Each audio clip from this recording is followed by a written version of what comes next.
ایک مرتبہ حضرت حسین بن علی رضی اللہ عنہ تشریف فرما تھے کہ آپ کے پاس 3 افراد آئے۔ ان میں سے ایک فرد نے بارش کی قلت کی شکایت کی کہ کافی عرصہ ہو گیا اور بارش نازل نہیں ہوئی۔ اس کی یہ بات سن کر آپ نے اس کو فرمایا کہ جاؤ اور کثرت سے استغفار کرو، تمہارا مسئلہ اللہ کے حکم سے حل ہو جائے گا۔ اس کے بعد دوسرے آدمی نے مخاطب ہو کر ان سے کہا کہ میرے ہاں اولاد نہیں ہوتی، جبکہ میں اولاد کا بہت خواہش مند ہوں۔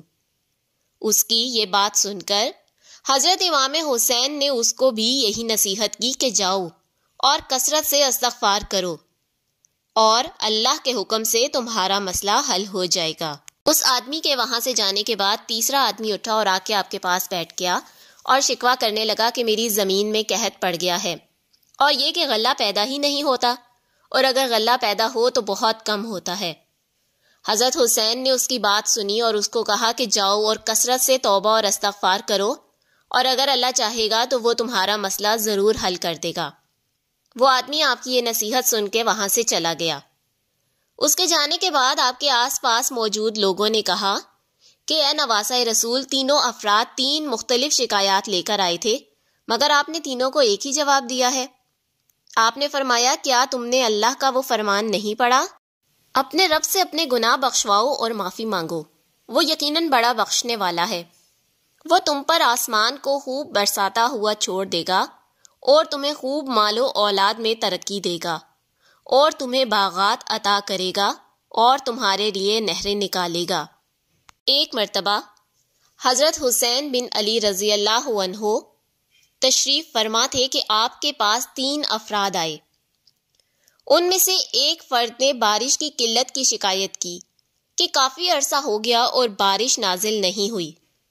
اس کی یہ بات سن کر آپ نے اس کو فرمایا کہ جاؤ اور کثرت سے استغفار کرو، تمہارا مسئلہ اللہ کے حکم سے حل ہو جائے گا۔ اس کے بعد دوسرے آدمی نے مخاطب ہو کر ان سے کہا کہ میرے ہاں اولاد نہیں ہوتی، جبکہ میں اولاد کا بہت خواہش مند ہوں۔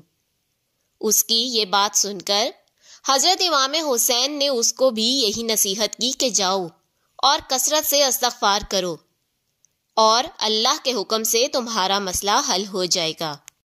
اس آدمی کے وہاں سے جانے کے بعد تیسرا آدمی اٹھا اور آ کے آپ کے پاس بیٹھ گیا اور شکوہ کرنے لگا کہ میری زمین میں قحط پڑ گیا ہے، اور یہ کہ غلہ پیدا ہی نہیں ہوتا، اور اگر غلہ پیدا ہو تو بہت کم ہوتا ہے۔ حضرت حسین نے اس کی بات سنی اور اس کو کہا کہ جاؤ اور کثرت سے توبہ اور استغفار کرو، اور اگر اللہ چاہے گا تو وہ تمہارا مسئلہ ضرور حل کر دے گا۔ وہ آدمی آپ کی یہ نصیحت سن کے وہاں سے چلا گیا۔